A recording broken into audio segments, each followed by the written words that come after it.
Pagi itu rumah keluarga Wijaya ramai sejak subuh.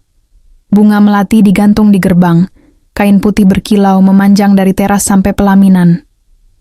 Semua orang sibuk, semua ingin terlihat sempurna. Maya, putri sulung, seharusnya duduk di kursi rias sekarang. Calon suaminya Raka sudah tiba bersama keluarganya. Wajahnya tenang, tuxedo rapi, mata menunggu dengan harap yang disembunyikan. Nadia berdiri di ujung koridor, gaun sederhana dan rambut diikat asal. Ia adik bungsu, biasa jadi bayangan di acara besar. "Kak Maya di mana?" gumamnya. Perasaan tidak enak merayap pelan. Ia mengetuk pintu kamar kakaknya. Tidak ada jawaban. Ketukan kedua, lalu ketiga. Tetap hening. Ibu datang tergesa, senyumnya dipaksa biar tamu tidak curiga. "Kunci cadangannya mana?" bisik ibu, napas pendek. Kunci terbuka, kamar kosong. Gaun pengantin tergantung sendirian, veil putih terlipat rapi, dan di meja rias ada secarik kertas tanpa nama. Ibu meraih kertas itu. Tangan bergetar, mata membaca cepat lalu membeku. "Maafkan aku." Hanya itu yang tertulis, huruf kecil yang tampak panik. Nadia menelan ludah tenggorokan kering. "Bu!" Ibu memejam, menahan amuk di dada. "Jangan panik, kita cari." Ayah masuk, wajahnya merah, suara rendah berusaha tegar. "Tamu sudah datang, keluarga Raka menunggu. Kita tidak boleh malu." Di halaman, MC menaikkan volume musik. Tawa kecil terdengar di antara undangan. Raka berdiri di samping ayahnya, menerima ucapan selamat yang terasa hampa. Tatapannya beberapa kali menoleh ke arah pintu masuk, menunggu sosok yang tidak muncul juga. Di dalam, ibu menatap Nadia lama, sorotnya tajam sekaligus memohon. "Nak, dengar ibu, nama keluarga dipertaruhkan. Kalau Maya tidak kembali, acara ini tidak bisa berhenti begitu saja." Nadia mundur selangkah. "Ibu tidak sedang bilang aku yang menggantikan kan?" Ayah merapat, suara berat dan patah. "Ini pahit, tapi kita tidak punya waktu. Nadia, tolong selamatkan hari ini." Dada Nadia seperti dipukul. Ia melihat pantulan dirinya di cermin kamar Maya, wajah polos yang belum siap jadi pengantin siapapun. "Aku bukan Kak Maya, aku tidak dicinta Raka, dan aku tidak mencintai dia." Kalimat itu hanya berani ia ucapkan dalam hati.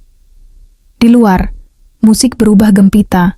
Seseorang meneriakkan nama mempelai. Suasana semakin memaksa. Ibu menggenggam kedua tangan Nadia, hangat sekaligus gemetar.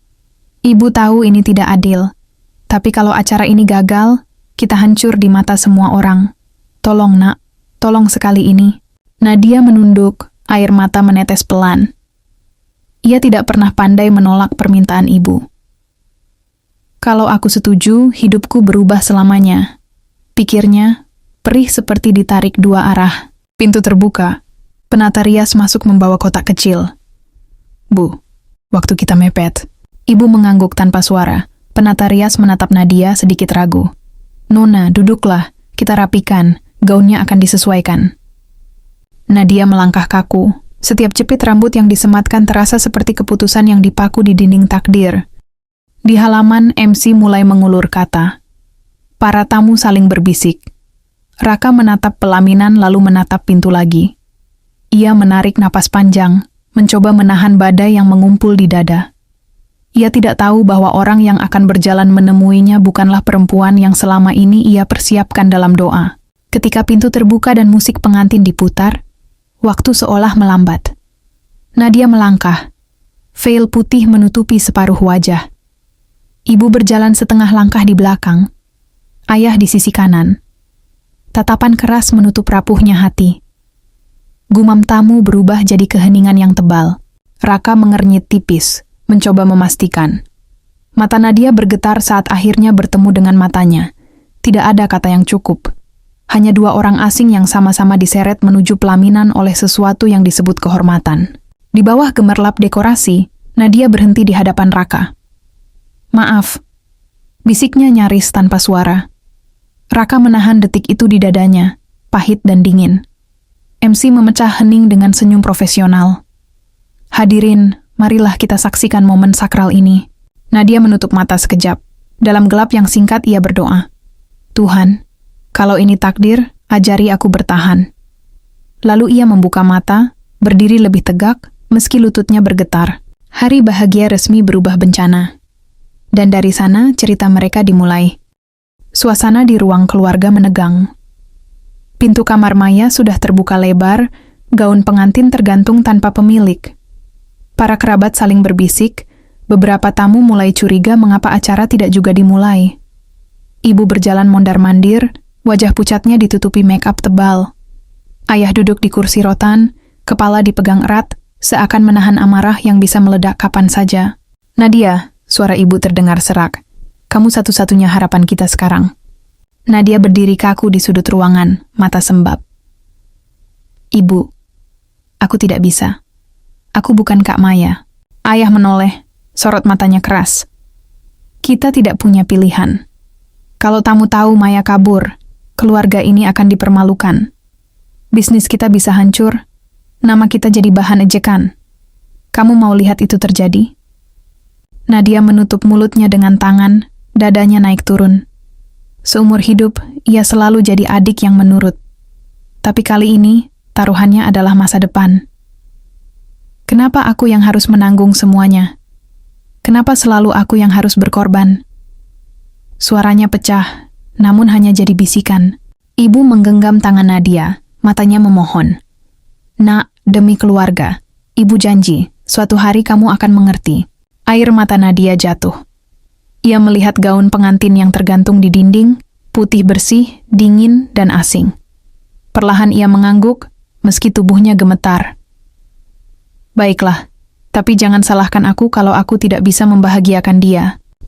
Di luar, MC sudah kehabisan kata untuk menutupi keterlambatan.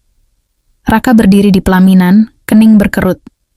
Ayahnya menepuk bahu dengan tenang, tapi sorot mata pria itu juga penuh kecewa. "Sabar nak, semua akan jelas sebentar lagi." Ketika pintu terbuka, musik pernikahan kembali diputar. Para tamu berdiri, menoleh. Dari dalam, muncul sosok yang tidak diduga. Nadia melangkah dengan gaun pengantin, wajahnya tertutup veil tipis.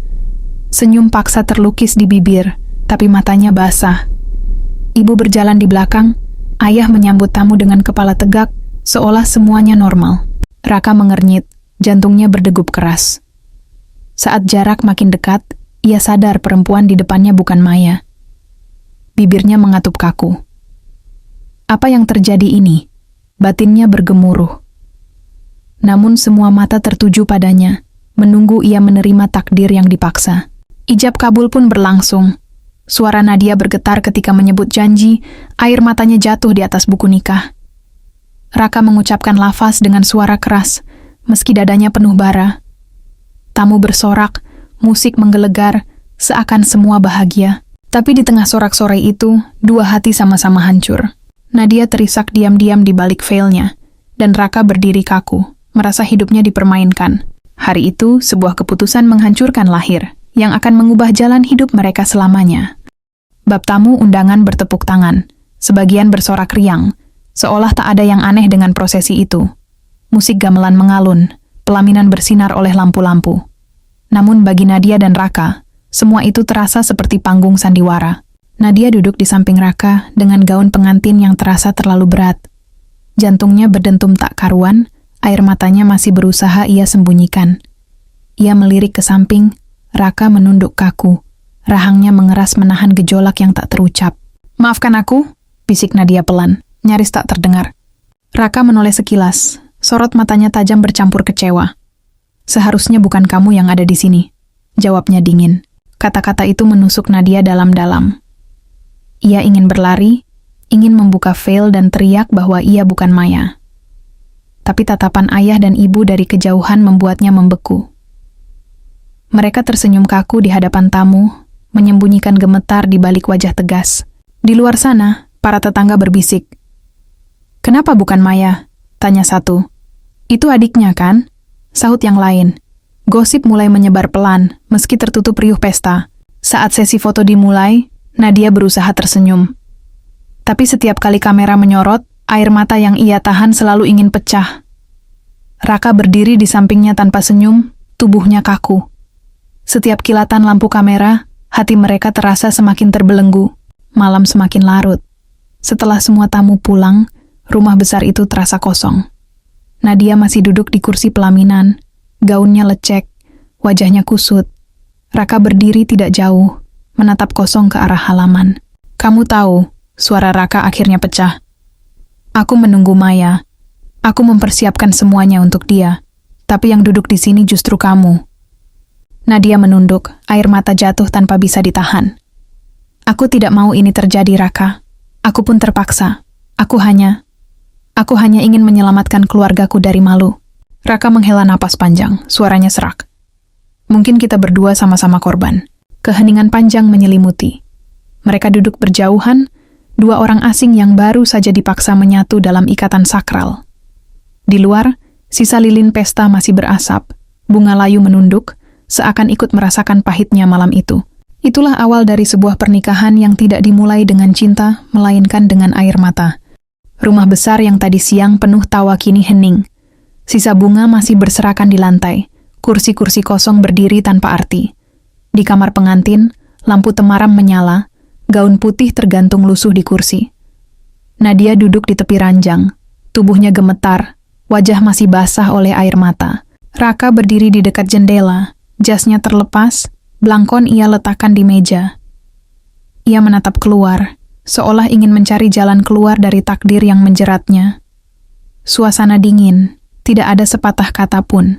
Nadia berusaha membuka suara, meski suaranya bergetar. "Aku tahu kamu tidak menginginkan ini. Aku juga tidak." Raka menoleh pelan, sorot matanya tajam namun penuh luka. "Aku mencintai Maya, bukan kamu. Semua rencana, semua doa, semuanya untuk dia. Dan tiba-tiba aku dipaksa duduk di pelaminan denganmu." Nadia menunduk, tangannya meremas ujung selimut. "Aku hanya ingin menyelamatkan keluargaku dari malu. Kalau aku bisa memilih, aku tidak akan berada di sini." Hening kembali menyergap. Raka menutup mata, menarik napas panjang. "Kita hanya dua orang yang terjebak, Nadia. Mungkin kita harus belajar menerima, atau kita akan mati perlahan." Air mata Nadia jatuh lagi. "Aku tidak ingin jadi bayangan. Aku tidak ingin hanya jadi pengganti." Raka menatapnya lama. Ada sesuatu di balik kemarahan itu, sebuah rasa iba yang ia sembunyikan. Namun bibirnya tetap diam, memilih kembali menatap keluar jendela. Malam itu berlalu tanpa kehangatan. Dua hati duduk di ruangan yang sama, namun jarak di antara mereka lebih luas dari samudra. Nadia akhirnya merebahkan diri, menutup wajah dengan bantal untuk meredam tangis. Raka tetap berdiri di jendela, menatap langit yang gelap tanpa bintang. Tak ada pelukan, tak ada bisikan mesra. Yang ada hanya tangisan terpendam dan hati yang sama-sama retak. Malam pertama yang seharusnya indah berubah menjadi dingin, membeku, tanpa cinta. Dan disitulah awal ujian mereka benar-benar dimulai. Hari-hari setelah pernikahan itu berjalan lambat dan dingin. Nadia lebih banyak berdiam di kamar, sementara Raka sering pulang larut dengan alasan urusan pekerjaan. Rumah besar itu penuh dengan bayangan, setiap sudut terasa menekan. Namun di sela ketegangan, takdir mulai membuka celah kecil yang tak mereka duga. Suatu pagi, Nadia turun ke dapur. Ia melihat para pelayan sibuk menyiapkan sarapan. Tanpa banyak bicara, ia ikut memotong sayuran, mencoba mengalihkan rasa sesaknya. Seorang pelayan berbisik, "Nona tidak perlu repot, itu tugas kami."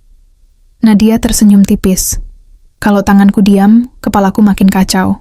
Tak lama kemudian, Raka masuk. Wajahnya terlihat letih, kemeja kusut, mata sembab seperti semalaman tidak tidur. Ia berhenti sejenak ketika melihat Nadia di dapur. Pemandangan itu asing baginya. Perempuan yang seharusnya jadi pengantin mewah, kini berdiri dengan celemek lusuh, memotong wortel dengan telaten. Nadia menoleh sekilas, lalu kembali menunduk. "Aku masak sayur bening. Dulu ibu sering bikin ini untukku." Raka terdiam, lalu duduk di kursi kayu. Suasana hening, hanya suara panci beradu. Beberapa menit kemudian, Nadia meletakkan semangkuk sayur di depannya. Uap hangat mengepul, aroma sederhana memenuhi ruangan. Raka mengambil sendok, mencicipi pelan. Ada sesuatu yang tiba-tiba menenangkan, rasa yang membawanya ke masa kecil. Tanpa sadar, bibirnya berbisik, "Ini enak." Nadia menoleh, kaget sekaligus lega. "Aku senang kalau kamu suka." Untuk pertama kalinya, senyum kecil muncul di wajahnya, meski masih dipenuhi luka. Sejak hari itu, ada momen-momen kecil yang mengubah udara di antara mereka. Raka yang awalnya selalu dingin, diam-diam menaruh selimut di tubuh Nadia saat ia ketiduran di sofa. Nadia yang awalnya takut menatap Raka, mulai berani menyapanya dengan kalimat sederhana. Satu malam, ketika hujan deras mengguyur, listrik padam. Rumah gelap gulita. Nadia yang takut gelap memeluk bantal erat-erat. Raka menyalakan lilin, lalu meletakkannya di meja. Sorot cahaya membuat wajah mereka hanya terpaut sejengkal. Mata mereka bertemu, lama, dan kali ini tidak ada kata-kata kasar, tidak ada amarah. Hanya tatapan yang penuh luka, namun perlahan berubah jadi pengertian. Dalam hati, Raka berkata pada dirinya sendiri, "Mungkin aku salah menilai, mungkin dia bukan hanya pengganti." Dan Nadia, dengan dada bergetar, mulai berani berharap, "Mungkin aku tidak akan selamanya sendirian." Hari-hari mulai sedikit berbeda. Raka tidak lagi terlalu dingin, meski wajahnya masih jarang tersenyum. Nadia pun belajar menahan takutnya. Ia berusaha berperan sebagai istri yang pantas, walau hatinya sering masih dipenuhi ragu. Ada benih kecil yang mulai tumbuh, meski rapuh. Tapi semua itu runtuh ketika bayangan masa lalu kembali. Sore itu, pintu rumah diketuk keras. Seorang perempuan masuk dengan wajah lelah, tapi sorot mata yang menyala. Maya, gaun kota menempel di tubuhnya, rambut berantakan, namun wibawa kakak sulung itu tak pernah hilang. Ruang tamu mendadak tegang. Ibu terlonjak berdiri, ayah mengernyit menahan marah. Nadia yang baru turun tangga langsung membeku di tempat. "Maya," suara ibu pecah, antara lega dan marah. "Kemana saja kamu selama ini?" Maya mengabaikan, matanya langsung menatap Raka yang duduk kaku. "Aku kembali untukmu," katanya tegas, tanpa basa-basi. Raka terdiam, jantungnya berdegup tak karuan. Bayangan perempuan yang ia cintai dulu kini berdiri nyata di hadapannya. Nadia merasakan sesuatu menusuk dadanya, dingin dan tajam. "Aku istrimu sekarang." Suara Nadia keluar lirih, hampir tak terdengar. Maya menoleh, matanya tajam menusuk. "Kamu tahu pernikahan itu bukan milikmu. Itu milikku. Aku yang dijodohkan dengan Raka, bukan kamu. Semua orang tahu. Hanya keadaan yang membuatmu duduk di pelaminan." Nadia menunduk, air mata menetes membasahi tangannya. Ibu mencoba menenangkan. "Maya, semua sudah terjadi. Raka dan Nadia sah sebagai suami istri. Kamu tidak bisa begitu saja menghapusnya." Tapi Maya menepuk dadanya, suaranya pecah. "Aku yang Raka cintai, Bu, bukan dia." Raka berdiri, wajahnya pucat, bingung di antara dua sosok. "Cukup," suaranya menggelegar, tapi tangannya bergetar. Ia menatap Maya lama, lalu berpaling pada Nadia yang menangis diam-diam. Hatinya terbelah dua. Malam itu rumah besar dipenuhi teriakan dan tangisan. Ibu berusaha menenangkan. Ayah marah besar, Maya bersikeras, dan Nadia memilih mengurung diri di kamar. Di balik pintu, ia menekan dada yang sesak. "Kalau aku mundur, aku kehilangan segalanya. Kalau aku bertahan, aku hanya jadi duri." Sementara di kamar lain, Raka menatap langit-langit, matanya kosong. Bayangan Maya yang dulu ia cintai, dan sosok Nadia yang perlahan menyentuh hatinya kini bercampur. Untuk pertama kali, ia merasa benar-benar tidak tahu harus memilih siapa. Takdir kembali menguji mereka dengan luka lama yang datang tanpa diduga. Malam setelah kedatangan Maya, rumah besar itu tak lagi tenang. Setiap langkah terasa seperti berdiri di atas bara. Ibu duduk murung di ruang tamu. Ayah sibuk dengan rokok yang tak henti ia bakar, sementara Raka mondar-mandir tanpa arah. Nadia mengurung diri di kamar. Wajahnya sembab, air mata tak kunjung kering. Maya masuk tanpa permisi. Gaun kotanya kini diganti pakaian santai, tapi sikapnya tetap tegas. Ia langsung menatap Raka. "Kamu masih mencintaiku, kan? Katakan padaku, Raka. Jangan bohongi perasaanmu sendiri." Raka terdiam lama. Bibirnya bergerak, tapi suara tercekat. Akhirnya ia berucap pelan. Aku tidak tahu lagi, Maya. Kamu yang pergi, kamu yang meninggalkan semua di hari yang seharusnya jadi hari kita. Maya mendekat, matanya berkaca. Aku pergi bukan karena tidak cinta, tapi karena aku dipaksa. Aku tidak sanggup saat itu, tapi sekarang aku kembali untukmu. Kata-kata itu menusuk. Raka menunduk, hatinya bergemuruh. Namun dari atas tangga, Nadia berdiri gemetar mendengar semuanya. Suaranya pecah. Kalau begitu, aku ini apa? Bayangan? Pengganti yang tidak pernah kamu inginkan? Maya menoleh cepat. Nadia, kamu tahu sejak awal pernikahan itu bukan hakmu. Nadia menggigit bibirnya, mencoba berdiri tegak meski dadanya runtuh. Aku mungkin bukan pilihan, tapi aku istrimu yang sah, Raka. Apa aku harus selalu jadi orang yang salah? Keheningan panjang pecah jadi pertengkaran. Ibu akhirnya angkat bicara, suaranya bergetar. Cukup, kalian semua hanya akan saling melukai. Raka, kamu harus memilih. Kamu tidak bisa terus membiarkan dua perempuan ini hancur karena kebisuanmu.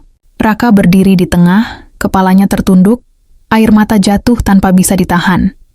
Ia menatap Maya, cinta masa lalunya yang kembali. Lalu ia menatap Nadia, istri yang hadir dalam keterpaksaan, tapi perlahan menyentuh hatinya dengan ketulusan. Aku tidak bisa memilih malam ini, katanya serak. Hatiku terbelah dua.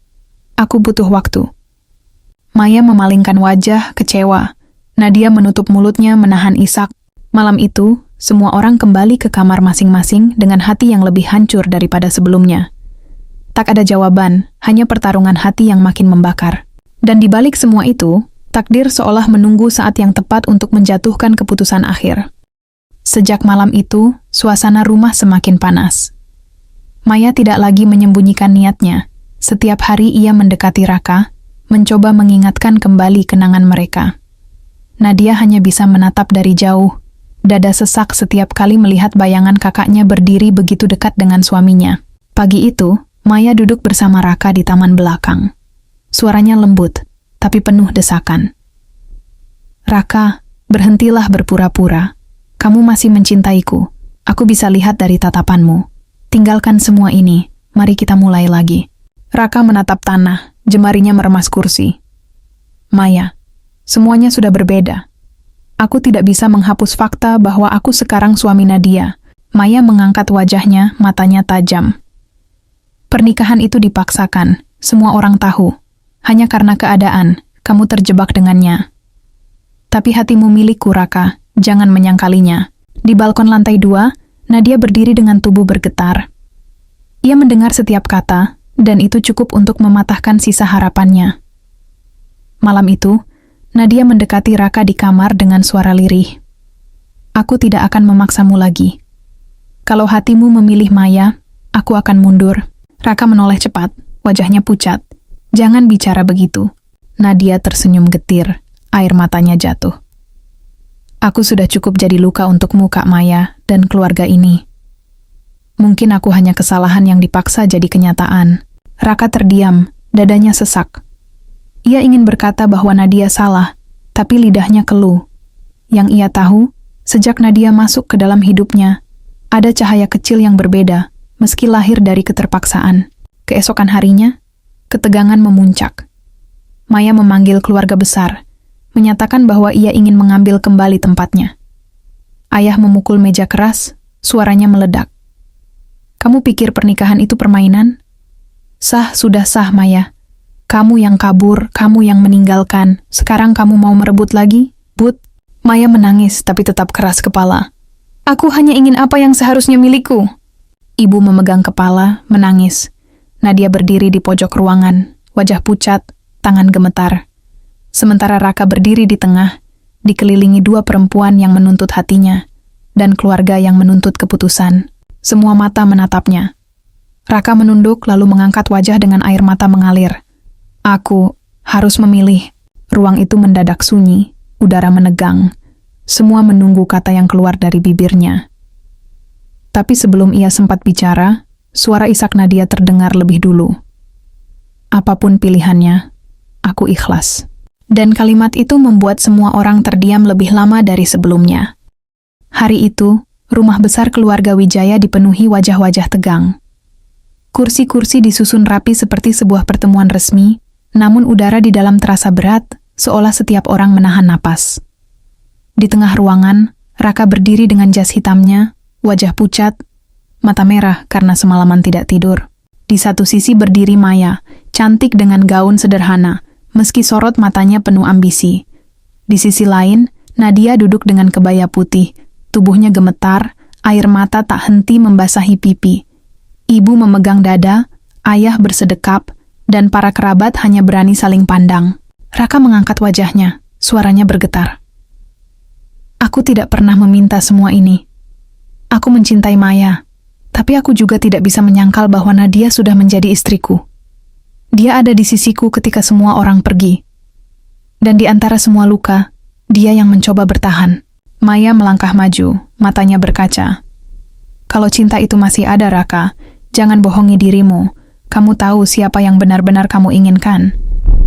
Nadia menunduk, suaranya serak. Kalau memang Kak Maya pilihanmu, aku akan mundur. Aku tidak mau terus jadi duri di antara kalian. Raka menutup mata, air matanya jatuh. Ia mengangkat kedua tangannya, seolah ingin meraih keduanya, tapi tubuhnya kaku. Kenapa takdir harus mempermainkan kita seperti ini? Katanya lirih. Ruangan sunyi. Semua orang menunggu kata terakhir darinya. Ayah menghela napas berat, ibu menutup wajah. Maya menahan tangis, Nadia menggigit bibir hingga berdarah. Raka akhirnya membuka mata. Ia menatap Maya, lalu beralih pada Nadia. Sorot matanya penuh luka, tapi juga ketulusan. Bibirnya terbuka, sebuah nama hampir terucap. Namun sebelum keluar, suaranya pecah jadi isakan. Ia jatuh berlutut di lantai, menutupi wajah dengan kedua tangannya. Aku tidak bisa memilih, jeritnya. Teriakan itu menggema, membelah keheningan. Maya terperangah, Nadia meneteskan air mata lebih deras. Semua orang tercengang, tak ada yang bergerak. Kisah mereka berakhir di titik itu, tanpa jawaban, tanpa kepastian, hanya air mata yang tertinggal, dan takdir yang masih menggantung di udara, menunggu waktu untuk mengungkap akhirnya. Dan di sanalah, penonton hanya bisa bertanya pada dirinya sendiri. Jika kamu jadi Raka, siapa yang akan kamu pilih?